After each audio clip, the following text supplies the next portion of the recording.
안녕하세요, 여러분. 여러분과 함께 이제 한 학기 동안 한국 현대 문학의 이해를 강의하게 된 염형훈이라고 합니다. 반갑습니다. 여러분하고 직접 대면을 해가지고 대학원 수업이기 때문에 수업을 진행해야 되는데 여건이 또 그렇지가 않지요. 시국이 시국인지라 이 코로나의 영향으로 어쩔 수 없이 여러분들과 비대면으로 이렇게 만날 수밖에 없는 것 참 안타깝습니다. 그럼에도 불구하고 여러분들 일단 만나서 반갑고요. 한 학기 동안 저하고 함께 이제 한국 현대문학 전반에 대한 이야기를 좀 해볼까 합니다. 그래서 여러분들이 이제 이 수업을 통해서 한국의 어떤 현대문학의 이론적 측면들을, 그러니까 한국의 현대문학이라는 것, 이제 현대문학이라고 할 수도 있지만 어떤 면에서 본다면 근대문학이라고 할 수가 있죠. 근대문학의 태동부터 시작을 해가지고 현재 한 2000년대에 이르기까지의 전반적인 문학판의 흐름을 혹은 문학 장의 흐름을 어떠한지 그런 것들을 간단하게 짚어보면서 문학 전반에 대한 이야기를 이번 학기에 할까 합니다. 그래서 여러분들과 이제 지금 비대면으로 시작이 됐는데요. 일단은 또 대면으로 바뀔 수도 있고 이런 거니까 일단 비대면으로 시작하긴 했지만 수업 잘 들어보시고 오늘 첫 번째 시간인데요. 첫 번째 시간에는 이제 한 학기 동안 어떤 강의를 하게 될지 강의 계획에 대한 전반적인 이야기를 하게 될 거고요. 그 다음에 두 번째로 한국 문학 전반에 대한 이야기를 좀 하고 마칠까 합니다. 첫 시간이기 때문에 여러분들이 뭐 첫 시간은 크게 부담 없이 그냥 들을 수 있는 내용들로 구성을 했고 수업 시간도 그렇게 길지 않게 하려고 지금 하고 있습니다. 그러니까 너무 부담 갖지 마시고요. 어떤 식으로 수업이 진행될지에 대한 소개를 좀 들어보시기 바랍니다. 아시겠죠? 자, 먼저 강의 계획을 소개해 보면 이제 강의 목표가 있겠죠. 강의 목표라는 것이 결국 이게 외국어로서의 한국 교육을 수강하는 학생들이기 때문에 여러분들이 외국어로서의 한국어 교육에 있어서 한국 현대문학 전반에 대한 이해를 돕기 위한 강좌겠죠. 그래서 이 한국 근현대 문학이라는 것이 이 근현대라고 이야기를 하는 것은 현대 문학이라고 우리가 일컬기는 하지만 실질적으로는 근대 문학이죠. 그러니까 현대 문학이라는 것 자체가 가지고 있는 의미망이라는 것이 그러니까 근대 문학과 엄밀하게 따져보면 근대 문학이라는 말이 더 맞죠. 그렇지만 이제 현 시대를 여러분들이 살고 있기 때문에 그 현 시대를 살고 있는 의미망 안에서 본다면 현대문학이라고 일컬어지는 것이 맞기 때문에 이제 이 과목이라든지 아니면 과목 자체가 현대문학이라고 되어 있습니다. 그렇다면 이 근현대문학의 태동이라는 것이 결국 한국의 어떠한 역사 안에서 본다면 여러 이견이 있을 수 있지만 그럼에도 불구하고 이제 통일돼서 이야기되어지는 게 이제 대한제국 그다음에 일제강점기를 거치면서 형성되었다라는 것은 이견의 소지가 없을 겁니다. 음, 그렇기 때문에 이러한 근현대 문학의 어떤 태동기인 개화기와 일제강점기를 거쳐서 해방, 그 다음에 어떤 한국전쟁, 한국전쟁 후의 어떤 남북 분단의 상황, 그리고 남북 분단의 상황 안에서의 정치적 여러 사건들이 우리나라에서는 굵직굵직하게 있었거든요. 그러니까 뭐 1960년대에 보면은 4.19라는 큰 사건이 있었고요. 1970년대를 보면 이제 유신이 있었죠. 유신 독재 체제가 있었고 1980년대라고 하면 역시 80년 초를 갖다가 뒤엎었던 5.18이라는 큰 사건이 있었고요. 1990년대 이제 비로소 어떤 독재 정권이 무너지고 독재 정부들이 무너지고 문민 정부 시대가 열리기 시작하면서 비로소 이제 정치사에 있어서 민주주의적인 요소들이 많이 갖춘 시기가 되었죠. 그런 일련의 과정들 안에서 과연 문학이라는 것이 이런 사회상과 맞물려서 어떤 식으로 발전해 왔는가를 이번 시간에 다루게 될 겁니다. 그래서 물론 이제 남북 분단의 상황이기 때문에 북한 문학을 다루기는 실질적으로 어려울 겁니다. 다만 이제 뭐냐면 우리가 일제강점기 하에서 과거의 어떤 카푸에 대한 과거 어떤 그러니까 우리가 흔히 얘기하는 독재정부 시절에는 북한 공산당과 함께 했던 작가들을 이제 흔히 월북 작가라고 했었죠. 그런데 이 월북 작가라는 것도 역시 엄밀하게 규정을 해보면 월북 작가가 있고 납북 작가가 있고 제북 작가가 있습니다. 그러니까 월북 작가는 스스로 남한에 있다가 어떤 이데올로기에 심취되어 가지고 스스로 북으로 올라간 작가군이 있을 것이고 그게 이제 월북 작가겠죠. 납북 작가는 6.25 전쟁 중에 북한으로 끌려갔던 작가들이 이제 납북 작가가 될 것이고요. 그다음에 제북 작가라는 것은 원래 고향이 이제 북한이어가지고 거기서 자신의 주변 그 고향에서 활동을 해서 역시 남북 분단의 상황 하에서 우리들에게서 멀어져 갔던 작가들이 있습니다. 그래서 이러한 그걸 이제 우리가 흔히 통틀어서 월북 작가라고 했는데요. 그런 작가들에 대한 이야기가 한때는 금기시 되어 왔었죠. 우리나라 사회 상황 안에서.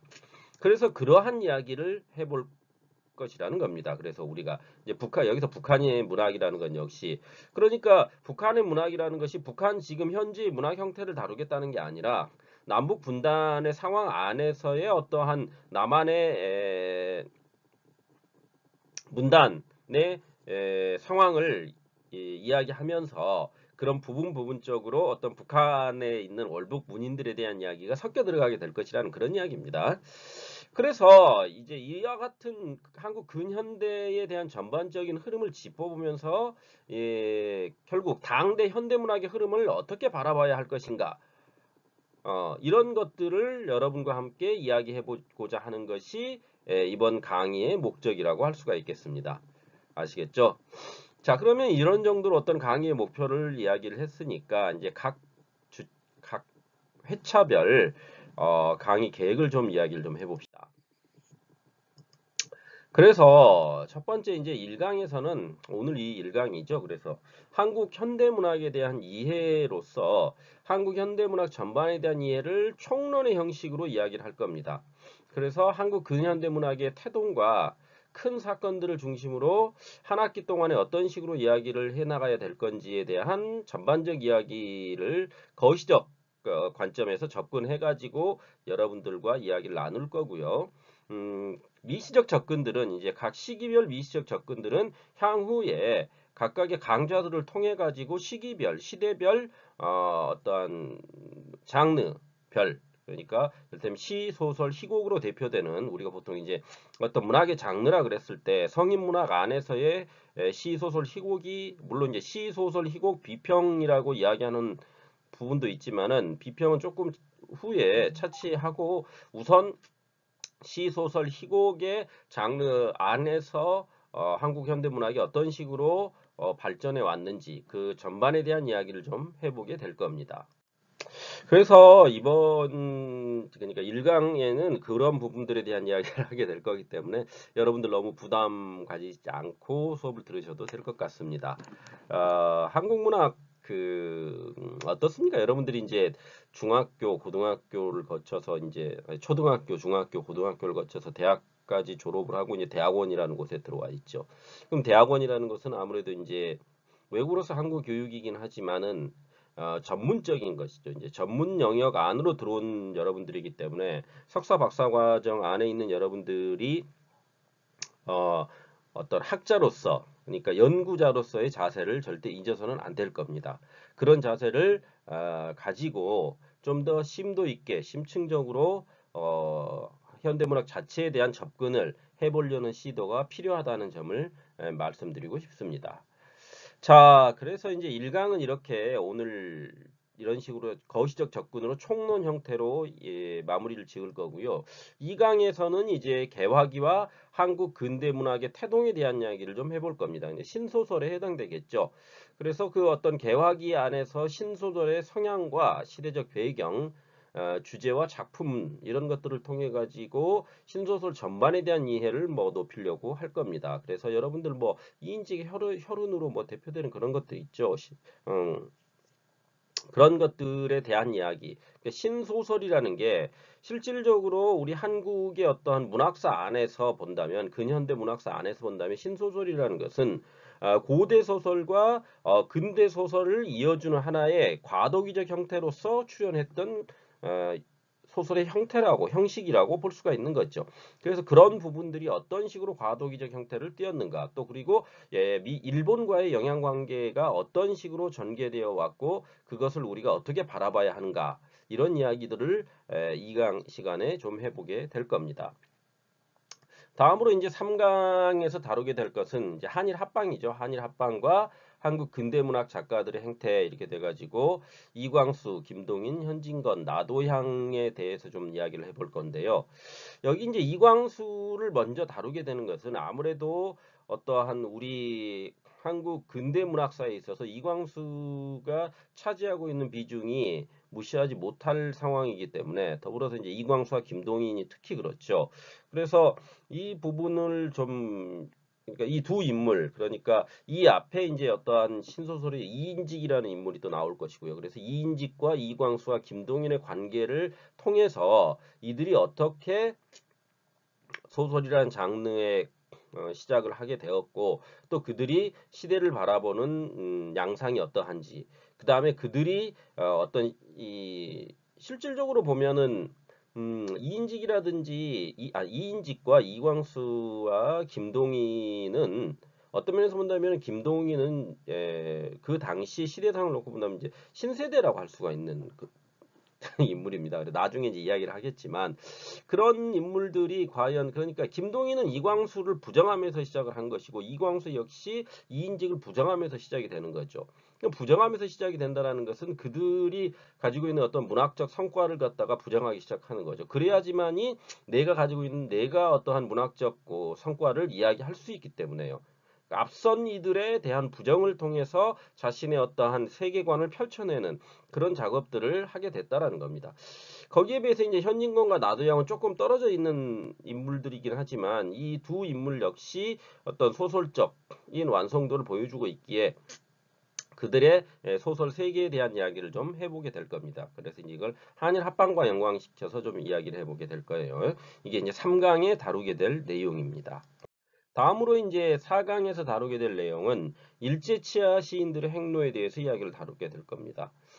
그러니까 지금 여러분들이 보면은 굉장히 일제 시대에 대한 이야기를 너무 많이 하고 있는 거 아닌가라고 생각을 할 수도 있겠지만, 우리 한국 근대 문학 연구에 있어서 현실적으로 지금 현재 가장 많이 연구되어진 부분들이 아무래도 이제 이런 일제 치하에서 활동했던 문인들에 대한 연구가 되고, 그 일제 치하 문인들에 대한 연구가 명확히 여러분들이 어떠한 그거에 대한 인식을 가지고 있어야지만이 어떤 현재의 문화판을 바라보는 눈이 생길 수 있기 때문에, 그러한 것들을 물론 이제 어떤 문학적 완성도에서 본다면 과연 그들을 이렇게 세분화시켜서 이야기할 필요가 있는가라는 것도 있을 수 있겠지만, 또 한편으로는 뭐냐면 우리가 이제 보통 어떤 연구에 있어서 핵심이라는 것은 어, 결국 출발점이 우리 한국 근대 문학이라는 것이, 근현대 문학이라는 것이 출발점이 일제 치하에서부터 하고 있기 때문에, 일제하에서 어떠한 활동들이 되고 있기 때문에 그 시기에 어떠한 문학판이라는 것을 제대로 읽어내지 못한다면 우리 한국 근현대 문학의 뿌리를 제대로 이해하지 못하는 것이 되는 겁니다. 그렇기 때문에 그 부분들을 정확히 이해하는 것이 중요하다는 거죠. 그런 면에서 좀 더 세밀하고 광범위하게, 좀 더 세세하게 다른 시기보다는 그렇게 세분화해서 좀 다루게 될 겁니다.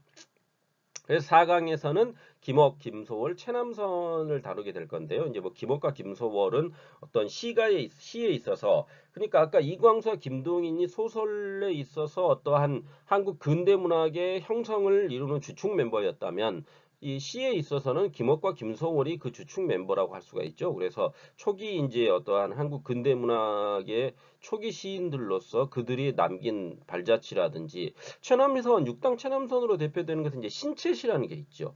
그러면 신채시라는 것도 역시 어떠한 자유식, 근대의 자유시의 형태의 도달하기 전에 어떤 변형된 형태로서 신체시라는 최남선이 내세웠던 신체시의 형식이 있는 거기 때문에 그것들도 역시 이 세 작가들을 다루어 봄으로써 어떤 식으로 최남선이 신체시라는 것을 만들어냈고 시대에 대응하기 위해서 그와 같은 문학 작품들을 써냈는지 이런 것들을 그의 작품 세계를 통해서 이해할 수 있기 때문에 그 부분들을 여러분과 함께 이제 이야기해 볼 겁니다. 아시겠죠? 다음으로 이제 우리가 5강에서 다루게 될 것은 일제치하 저항성의 반로 부분인데요. 그러니까 저항성이라는 것이 일제치하에 아무래도 이제 일제라는 지배 세력이 있는 것이고 그 지배 세력이라는 것은 우리의 한 민족, 단일 민족이 아니죠. 동일 민족이 아니죠. 그러니까 여러분들이 민족이라는 개념을 놓고 봤을 때 우리가 이제 민족이라는 개념, 이데올로기로서 민족이라는 개념이 이야기되는 것은 결국은 일제치하입니다. 일제치하 이전에는 이런 거죠. 고려인은 고려인인 것이고 조선 시대를 살았던 인물들은 조선인입니다. 어떤 한민족이라는 민족적 개념, 이데올로기 자체가 없었던 거죠. 그런데 이게 일제라는 어떤 일제 식민지 지배라는 정치적 상황이 변하게 되면서 일제는 우리 민족과는 다른 민족이죠. 타민족이죠. 타민족이 우리 민족을 지배하게 되면서 거기에서부터 어떤 민족 이데올로기가 발생하게 된다는 거죠. 그런 의미에서 이제 어떤 민족 이데올로기적 측면에서 다른 민족인 일제에 대해 우리 한민족은 저항을 할 수밖에 없는 것이고 그것을 시인들이 어떤 식으로 저항을 해냈는지 혹은 문학 단체가 어떤 식으로 저항을 해냈는지에 대해서 이야기를 해보게 될 겁니다. 그래서 이제 먼저 카프에 대해서 이야기를 하게 될 거고요. 카프는 어떠한 문학 단체로서 조선 프로레타리아 예술가 동맹이죠. 나중에 카프라고 이제 되어 있는 게 조선 프로레타리아 예술가 동맹의 약자지요. 그것이 이제 뭐 염군사와 파스큘라의 어떤 그 합작으로 인해 가지고 만들어진 최초의 어떤 면에서 본다면 문학 단체로서 저항을 하게 있는 거죠. 일제시대 안에서 죄송합니다. 저항을 하고 있었던 그런 문학 단체였고 그들과 더불어서 이제 우리가 이제 시문, 한용운, 윤동주라는 각각 이 우리가 이제 저항 시인이라는 말을 쓰죠. 저항 시인. 그랬을 때 이 저항 시인이라고 얘기할 수 있는 세 명의 시문과 한용운, 윤동주라는 이 저항 시인들이 어떤 그 사람들의 연보를 통해서 어떤 식으로 이 살아왔었는데 거기에 그 사람들이 드러냈던 대표적인 저항시들을 살펴보면서 그들의 저항성이라는 것을 어떻게 읽어내야 되는가. 그 다음에 저항이라는 것이 과연 무엇인가. 이런 것들에 대한 이야기를 좀 해보려고 할 겁니다. 5강에서. 다음으로 이제 6강에서 다루게 될 것은 일제치하 소설가의 선택에서 염상섭과 최만식에 대한 이야기를 다루게 될 겁니다. 이 염상섭과 최만식은 지금까지도 지속적으로 연구되고 있는 작가들이죠. 그만큼 뭡니까? 이 연구가 많이 되었음에도 불구하고 지금도 어떠한 문학판 안에서 이야기가 될 수 있다는 것은 그만큼 그들이 남겼던 일제치하에서 남겼던 작품들이라는 것이 이 한국 문학 근현대 문학사 안에서 분명한 의미를 지니고 있고 이들의 문학적 소양이라든지 혹은 이들이 어떠한 식의 소설들을 써냈는지에 대해서 이야기해 보는 것이 시대에 대한 대응으로서 작가는 어떠해야 되는지를 갖다가 읽어낼 수 있는 어떤 일정 부분의 단초를 제공하는 것이라고 볼 수 있기 때문에 여러분들과 함께 이 두 작가를 좀 다뤄볼까 합니다. 이 두 작가는 뭐 워낙 좋은 작품들을 많이 써놨기 때문에 그 작가들의 작품들을 통해서 여러분들이 뭐 알고 있는 염상서의 만세전이라든지 3대, 그 다음에 최만식의 태평천하, 그 다음에 탕류 이런 작품들이 유명한 작품들이 있지 않습니까? 그 작품들의 여러분들이 이제 그 작품들을 물론 대학교 때 읽어보셨을 수도 있겠지만 새롭게 이제 그 작품들을 한번 읽어봄으로써 이 작품들이 가지고 있는 의미라든지 아니 혹은 그들이 어떠한 지향했던 작품 세계, 그러니까 세계관이라는 것이 어떠했는지 이 염상섭은 일제시대뿐만 아니라 해방 후에도 역시 작품 활동을 계속 지속적으로 하고 있죠. 그렇게 하면서 여러 작품들을 발표하고 있는데 물론 이제 해방 이후의 어떤 작품들의 완성도가 해방 이전의 어떤 작품들의 완성도에 비해서 많이 떨어진다는 이유로 많이 평가가 절하되어 있는 것은 사실상 영상섭이죠.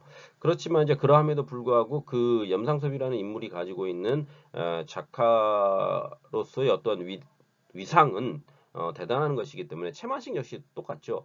대단한 것이기 때문에 우리가 이 두 작가를 살펴볼 이유는 분명하다고 봅니다. 다음으로 이제 우리 7강에서 살펴보게 될 것은 이제 일제가 남긴 것들 해가지고 숙명과 저항 해가지고 이후에 이제 우리 지금까지 살펴봤던 여러분들과 살펴봤던 일제 치하의 어떤 시인과 소설가들의 전체적인 이 내용들을 다시 한번 되새김해보고 그 다음에 이제 이후에 그러니까 이들이 어떤 식으로 시대에 대응하고 있는가를 좀 살펴볼 겁니다. 여기에 이제 희곡에 대한 이야기도 좀 하게 될 겁니다. 희곡에 대한 이야기를 전반적으로 지금 전혀 거의 안 했기 때문에 이 7강에서 좀 더 희곡 전반에 대한 그러니까 일제시대 안에서의 어떤 희곡 전반에 대한 이야기를 이 시간에 좀 더 해볼까 합니다. 희곡도 분명히 하나의 그 시대에 대한 저항으로서 의미망을 지니고 있기 때문에 그런 부분들을 이 시간에 좀 다뤄보려고 합니다.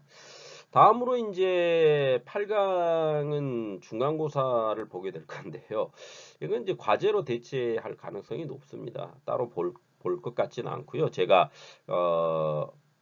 소논문 형태를 하나 요구하게 될 겁니다. 소논문 형태를 하나 요구하게 될 거고, 그건 추후에 이제 여러분들에게 공지를 좀 더 자세히 해드리겠지만, 소논문, 그러니까 여러분들이 한 학기 동안 수업을, 한국 현대문학의 이해라는 수업을 듣고 나서, 그래도 적어도 소논문 한 편 정도는 써봐야 된다고 생각을 합니다. 그래서 그 소논문 한 편을 받을 거고요. 어떤 형태로 제출하고 어떤 식으로 여러분들이 소논문을 작성해야 하는지에 대해서는 제가 추후에 수업 시간에 지속적으로 말씀을 드릴 겁니다.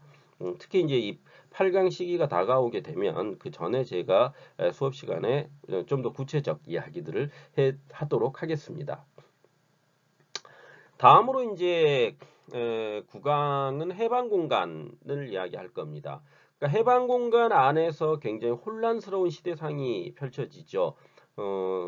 일제 치하에서는 그래도 어떠한 그 한민족이 분단되진 않았지 않습니까? 일제라는 어떠한 타민족에 의해서 우리가 지배를 당하고 있었기는 하지만 이렇게 남북이 찢어지는 그런 분단의 역사는 없었는데 해방 공간이라는 것이 어떠한 그러니까 우리의 주체적인 독립운동에 의해서 통일이 되었던 그 일제 치하에서 벗어났던 게 아니라 진주만이 아니죠.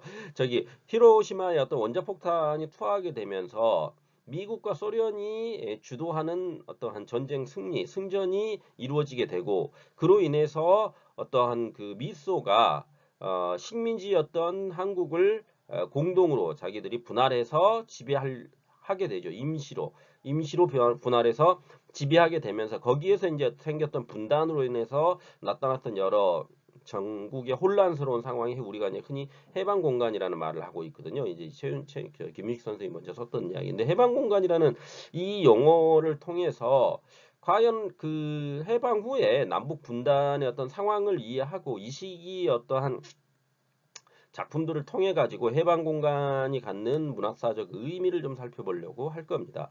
그래서 이 시기는 실질적으로 굉장히 혼란스러운 시기이면서 또 다량의 작품들이 발표되는 시기이기도 합니다. 그렇지만 어떤 문학적 완성도에서는 그렇게 뛰어난 작품들이 없는 것도 또한 사실이죠. 왜 그러냐면 아무래도 시대상이라는 것이 혼란스러우면 그 혼란스러운 시대 상황 아래서 좋은 작품이 나오기는 힘들 수도 있기 때문이죠. 물론 이제 혼란스러운 상황 안에서 좋은 작품이 아이러니컬하게도 나오는 경우도 많이 있겠죠. 그런데 이제 이 부분에 대한 이야기는 좀 더 이제 이 9강 시간에 우리가 좀 더 얘기를 해볼 겁니다. 그래서 여러분들이 과연 그러면 그 시기에 나왔던 작품들 중에 우리가 의미를 가지고 이해를 하고 받아들여야 하는 작품들은 무엇이고 그러한 작품들을 여러분들이 어떤 면에서 본다면 해방 공간 안에서의 문학이라는 것은 거의 배우지 않았을 수도 있을 가능성이 굉장히 높지요. 그래서 그 부분에 대한 이야기를 제가 좀 해드리게 된다면 여러분들이 이제 추후에 이제 중간고사 과제하고 당연히 연결되는데 제가 소논문을 제출하라고 했는데 그 소논문이라는 게 결국은 뭐냐면 작가론이나 작품론을 써내게 될 겁니다, 여러분들이.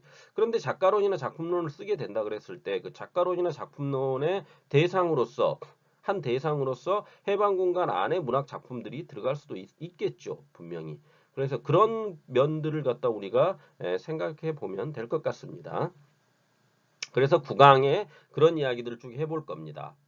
다음으로 이제 10강에서는 한국 전쟁의 잔상해가 1950년대 어떤 시소설 희곡에 대한 이야기를 좀 해볼 겁니다. 그래서 10강 이후로는 이제 그 시소설 희곡을 시대별로 시기별로 나눠 가지고 좀 다뤄보려고 합니다. 예, 그게 이제 우리 왜 그렇게 나눌 수밖에 없냐면 한국이라는 게 특이하게도 이 문학사와 더불어서 이 사회적 상황이라는 게 10년을 근거로 해가지고 급격한 변혁을 막 겪기 시작하거든요. 그렇게 되다 보니까 그 변혁의 시대상 안에서 작가들이 어떤 식으로 대응하고 있는지가 분명하게 드러나게 됩니다. 그런 부분들을 이야기를 해보자는 거죠. 그래서 이제 10강에서 다루게 될 건 1950년대이기 때문에 1950년대 이제 한국 전쟁이라는 것이 결국 문단에 남긴 숙제와 한국 전쟁을 바라보는 작가들의 시선 이런 것들을 작품을 통해 가지고 이해하려고 할 겁니다. 그러니까 이 1950년대 이를테면 소설 같은 경우에는 실존주의 작품들이 많이 이제 쏟아져 나오기 시작하죠. 그럴 수밖에 없는 게 실존주의라는 것 자체가 세계 1, 2차 대전이 끝나면서 이제 어떤 비로소 세계 1, 차 대전을 거치면서 이제 비로소 나왔던 거 아닙니까? 그게 이제 그 전까지는 어떤 휴머니즘이라는 문의 사조가 전 세계를 지배하고 있었다면 이제 그 세계 1차 대전을 끝내면서 사람들이 휴머니즘적인 그러니까 이 인식을 가지고 있다가 갑자기 전쟁, 큰 세계 대전이죠.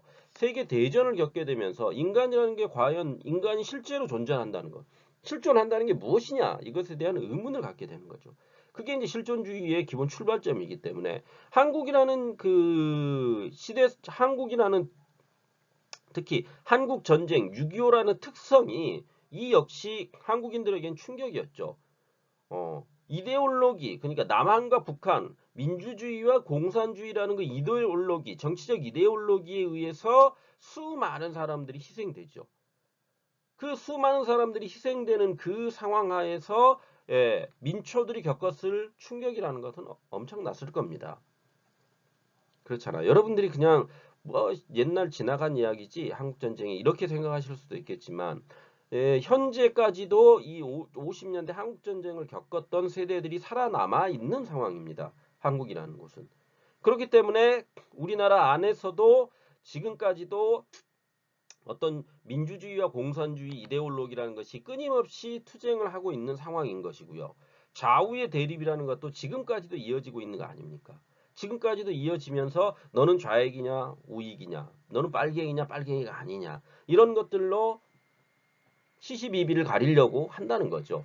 그거는 그만큼 한국 전쟁이라는 것이 이 한민족에게 끼쳤던 영향이 대단했다라는 것을 의미하는 겁니다. 그래서 이 시기에 어떤 문학들을 통해서 그 한국 전쟁의 시대상을 작가들은 어떻게 이해하고 받아들였는지를 살펴보려고 할 겁니다. 다음으로 이제 11강에 가가지고는요, 군부 독재에 대한 저항, 그러니까 1960년대 이제 시소설 희곡을 다뤄보게 될 건데요. 1960년대라는 것은 결국 4.19가 있고, 4.19 바로 다음에 뭡니까? 5.16이라는 군사 정변이 쿠데타가 일어나죠.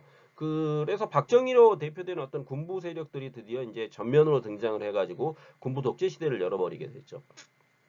그러니까 4.19가 일어났던 것이 바로 뭡니까? 이승만 자유당 정권의 부정과 부패를 갖다가 어떤 민주주의적 항도로서 일소하고 제대로 된 나라를 세워보려고 했었는데 그것을 박정희라는 인물이 나타나가지고 자기들이 처음에 나올 때는 쿠데타를 일으킬 때는 뭡니까? 군인으로서 잠시 이 시대상을 좀 정리를 하고 자기들은 바로 물러나겠다라고 했었거든요. 처음 출연은. 그러지만 실제로 그 정권이라는 게 권력이라는 게 그렇지가 않죠. 잡아보면 놓기가 싫은 거니까. 그렇게 해서 결국 군부 독재 시절이 이어지게 되는 거죠. 그게 1960년대와 70년대를 가르게 되는 겁니다. 그래서 이제 군부 독재에 대한 저항성, 그다음에 사회 참여 시인들이 이제 뭐 대표적인 게 김수영이죠. 김수영이라든지 뭐 신동엽 이런 시인들이 참여시, 사회 참여시를 어떤 식으로 창작을 했는가 이런 이야기들을 이 시간에 해보게 될 겁니다. 다음으로 이제 12강으로서 유신에 맞서는 방식 해가지고 이제 1970년대 이제 70년대 이제 유신이 발표가 되지 않습니까? 그러니까 유신 체제 하에서 결국 유신이라는 게 박정희가 죽을 때까지 대통령 해먹겠다는 거 아닙니까? 그러니까 그 독재자에 의해서 시대가 그렇게 탄압받고 있는 그런 상황, 민주주의가 탄압받는 그런 상황이라는 것을 과연 작가들은 어떻게 받아들였고 그걸 작품으로 어떻게 형상화해냈느냐 이런 것들을 이 시대의 작품들을 통해서 읽어볼 겁니다. 그래서 이제 이 시기는 또한 뭡니까? 유신 체제이기도 하지만 이제 고도 산업화 시대로 들어서는 시기이기도 하죠. 그러니까 한국이라는 나라가 어떠한 전쟁을 거치고 나서 이제 어떠한 산업 발전이라는 것이 없다가 1970년대 들어서면서부터 이제 비로소 어떤 산업화 그러니까 1960년대까지는 실질적으로 한국이 대한민국이라는 곳이 북한보다 못 살았지 않습니까? 북한보다 못 살았는데 그것을 이제 70년대 비로소 어떤 고도 산업 사회로 나아가게 되면서 그 과정에서 어떤 도시 빈민층의 형성이라든지 노동자들의 희생 이런 것들의 사회적 문제들이 이제 발생되게 나왔기 때문에 그런 것들을 작가들이 어떻게 바라보고 있는가 이것이 이제 1970년대 시소설 희곡 안에 드러나는 거라고 볼 수가 있겠죠. 그 다음에 이제 13강에서는 1980년대를 이야기할 겁니다. 그래서 새로운 시대의 발견이라는 것은 이제 1980년대 오게 되면 이제 어떤 다양화, 다변화되어가는 시대죠. 산업화를 넘어서서 이제 다양화 시대와 다변화 시대로 흘러가게 됩니다. 그렇게 되면서 현재 어떤 그 당시 문학이 처해있던 상황, 그 다음에 후기 구조주의 작품들, 후기 구조주의, 포스트 모더니즘이라고 할 수가 있죠.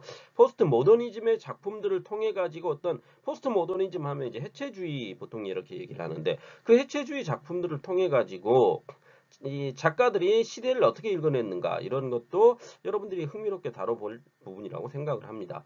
그래서 1980년대 어떤 시나 소설 혹은 희곡들을 통해서 이 산업화 시대와는 또 다른 시대인 포스트 모더니즘 시대 어떤 면으로 본다면 산업화를 이제 넘어서서 이제 정부화 시대로 넘어가려고 하는 과도기적 그런 형태들이 나타나지 않습니까? 그런 것들의 과정 안에서 어떤 인간의 어떤 정부화 시대가 되게 되면 아무래도 인간 소유 현상 같은 게 나타나게 되니까 그런 것들을 작가들이 어떻게 시대상으로 바라보고 있는가 이런 것들에 대한 이야기를 이제 13강에서 좀 해보게 될 겁니다. 다음으로 이제 14강에서는 소비사회에 맞서는 방식에 1990년대 시소설 희곡을 이야기하게 될 겁니다.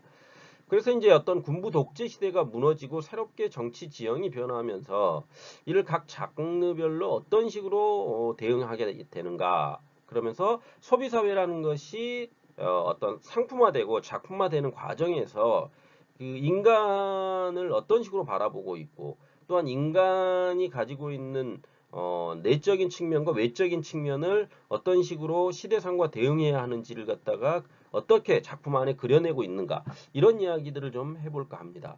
그래서 1990년대는 뭐 여러분들이 지금 이제 2020년이니까 1990년대 뭐 한 30년 전의 이야기니까 그 전 그렇게 나 멀리 이렇게 생각하실 수도 있겠지만 1990년대 어떤 그러니까 80년대를 거쳐 90년대로 이어지고 90년대에서 2000년대로 넘어오고 2000년 이제 밀레니엄 시대를 거치면서 이제 지금 이제 2020년에 이르고 있는 거죠.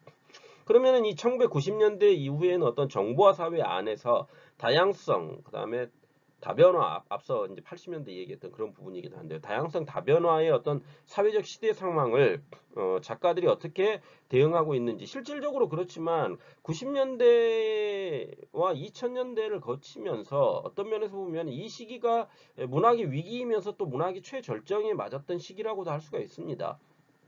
실질적으로 문학이라는 게 지금 2020년에 이런 현재를 바라본다면 위기 상황이죠. 여러분들 단순하게 생각을 한번 해보십시오. 여러분들이 과연 1년에 국문 학도로서 대학원 국문 학도로서 몇 편의 시를 읽고 몇 편의 소설을 읽었는가 생각해보면, 혹은 몇 편의 희곡을 읽었던가 라고 생각을 해보면 안타깝죠. 저도 그렇습니다. 저도 똑같습니다. 그렇기 때문에 이러한, 그러니까 한국 현대 문학이라는 것을 그런 면에서 어떤 식으로 수용해야 되고 향후에 우리가 이제 지향해야 될 바는 무엇이며 그다음에 앞으로 해결해야 할 과제는 무엇인지 이런 것들을 좀 이야기해 볼까 합니다. 14강. 15강은 이제 비평의 활로라고 되어 있는데요. 이건 제가 좀 고민을 해볼 겁니다. 그러니까 비평을 하게 될지 아니면 1990년대를 넘어서 2000년대 이후에 어떠한 시소설, 희곡에 대한 이야기를 좀 하게 될지 그건 좀 제가 좀 고민을 해보고 여러분들의 의견을 좀 들어볼게요. 그 부분들에 대해서 여러분들이 의견을 남겨주시면 2000년대 작품을 좀 다루고 어떠한 시소설, 희곡의 작가들을 좀 이야기해봐도 괜찮을 것 같다라면은 그 시기를 다루게 될 것이고요. 아니면 인상 비평에서부터 후기 구조주의 비평까지 어떤 전반적인, 그러니까 어떤 한국 문학사 안에서 비평 전반에 대한 이야기를 좀 해보고 싶다. 그러면은 15주차에 비평 전반에 대한 이야기를 좀 해볼까 합니다. 비평이라는 것도 하나의 어떠한 문학 장르로서 분명히 장르로서 존재하고 있는 것이 분명하고요. 여러분들이 어떠한 논문을 쓴다는 것 역시 어떤 하나의 비평이죠. 어떤 작품에 대한 비평 활동을 하고 있는 것이라고 볼 수 있기 때문에 그런 면에서 비평을 어떻게 바라봐야 되는지 그런 것들을 좀 이야기해 볼까 합니다. 그게 이제 15주차에 이야기 될 거고요. 16주차에는 이제 기말고사죠. 그래서 기말고사의 형식은 조금 이따 이제 평가 방법에서 정확히 이야기해 드리도록 하겠습니다. 이런 식으로 해가지고 이제 16주 동안 여러분과 함께 어떤 식으로 공부를 할지 각 주차 강별 이야기들을 좀 해봤는데요. 여기까지 하고 그러니까 이해를 하시겠죠, 여러분? 그래서 다음으로 이제 평가 방식에 대한 이야기를 좀 해봅시다. 평가 방식. 그래서 기말 40%, 중간고사 30%인데 과제 대체 가능. 이거는 그냥 과제로 대체될 가능성이 높습니다. 거의 한 90%라고 보시면 되고요.